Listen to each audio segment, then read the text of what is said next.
एक audio viral हुआ था आशा कार्यकर्ता। स्वास्थ्य विभाग में कंप्लीट रूप से बिहार में अभी माननीय जो स्वास्थ्य मंत्री महोदय हैं, कुछ देर के लिए अपनी राजनीतिक और को चमकाने के लिए जो है वो अपने स्तर से बहुत अच्छी कार्रवाई करते हैं। इसके लिए हम उनको तहे दिल से धन्यवाद देते हैं कि कम से कम पिछले मंत्री के बनिस्पत कम से कम अस्पताल का निरीक्षण तो करते हैं, जा कर के अचानक निरीक्षण करते हैं, लेकिन निरीक्षण करने के बाद जो कार्रवाई होनी चाहिए वो कार्रवाई वो उस मजबूती के साथ नहीं हो पा रही है। आए दिन आप देख लीजिए, अभी आपके क्षेत्र में जो है आशा कार्यकर्ता का कॉल डिटेल्स वायरल हुआ था जन्म प्रमाण पत्र को लेकर के। खैर वो एक दूसरी चीज़ है, लेकिन यहाँ तक जो है इन लोगों का जो तरीका है, आम लोग जो गरीब जनता है, सरकार उन लोगों की बहाली किस लिए किया था? आज से जब उन आशा कार्यकर्ता नहीं थे तो उस समय में बाल मृत्यु दर बहुत ज़्यादा हुआ करता था। सुदूर देहात में सबसे ज़्यादा बाल मृत्यु दर हुआ करता था। जब आशा की वैकेंसी आई, आशा का बहाली किया गया है, तो सबसे ज़्यादा अगर हेल्थ में मजबूत हुआ है तो बाल मृत्यु दर घटी है।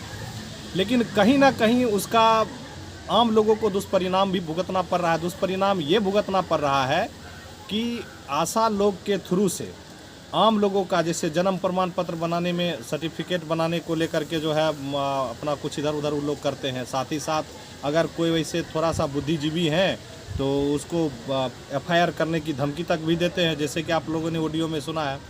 दूसरी बात है कि सरकार का उद्देश्य जो है बाल मृत्यु दर को कम करने के लिए, उसमें आशा कार्यकर्ता जो है, अभी देखिएगा कि सरकार का नियम है कि किसी भी पीएचसी से अगर कोई भी पेशेंट रेफर होगा तो वो सदर अस्पताल जाएगा।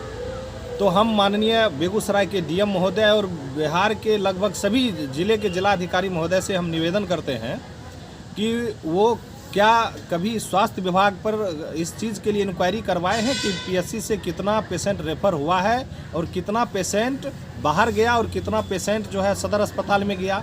अगर वो इस चीज़ का आकलन किए हैं तो फिर प्रिंट मीडिया, इलेक्ट्रिक मीडिया के माध्यम से लोगों के बीच में जानकारी क्यों नहीं दी है? ये चीज़ भी होनी चाहिए। दूसरी बात है कि कहीं ना कहीं जो है इन लोगों का बड़ी जितने भी अगल बगल के प्राइवेट नर्सिंग होम होते हैं सभी आशा का लगभग कांटेक्ट होता है। जो प्रेग्नेंट लेडीज़ होती हैं उन लोगों का अल्ट्रासाउंड, ब्लड जांच ये लोग खुद अपने स्तर से अपने तरीक़ा से करवा लेते हैं, ज़रूरी डॉक्टर की नहीं समझते हैं। हम इस तरह से ऐसा इसलिए नहीं बोल रहे हैं कि हम एज एक डॉक्टर हैं, इसलिए हम इस तरह का आरोप नहीं लगा रहे हैं, लेकिन जेन्युइन सच्चाई बात यही है। और ये सभी जो है कहीं ना कहीं सब प्राइवेट नर्सिंग होम वाले से मिली भगत के कारण ही ये सब चीज़ हो रहा है।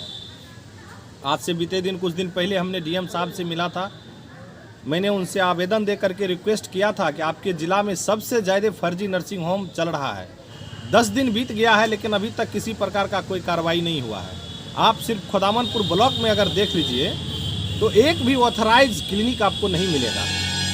जैसा कि सरकार के द्वारा एक मापदंड तैयार किया गया है, आप किसी भी प्रकार का नर्सिंग होम चलाइएगा तो पढ़े लिखे एक डॉक्टर, डिग्री होल्डर सिर्फ डॉक्टर की ही से नहीं हो जाएगा। आपको क्लिनिक या नर्सिंग होम चलाने के लिए आपको कई सारी प्रक्रिया को फॉलो करना पड़ेगा, जो सरकारी गाइडलाइन भी है उसके लिए।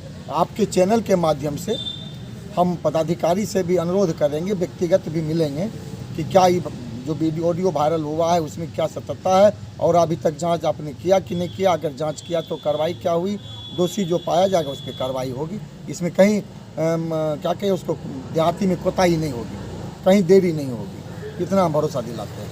शेष कई तरह की बात हमारे डॉक्टर साहब ने अभी प्रेस कॉन्फ्रेंस में रखा है।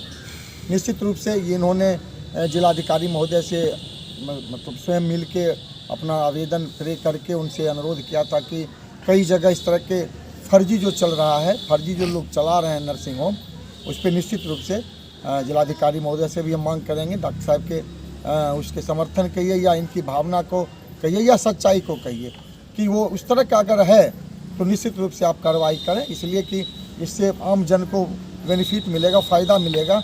और न तो कई जगह शिकायत मिली है कि डॉक्टर है नहीं, कई तरह के ऑपरेशन वगैरह, कई तरह की जांच वगैरह, कई तरह की इलाज वगैरह हो जाती है और पेशेंट कहीं न कहीं गड़बड़ा जाता है, पेशेंट की परेशानी बढ़ जाती है, कई तरह पेशेंट गड़बड़ा भी गया है।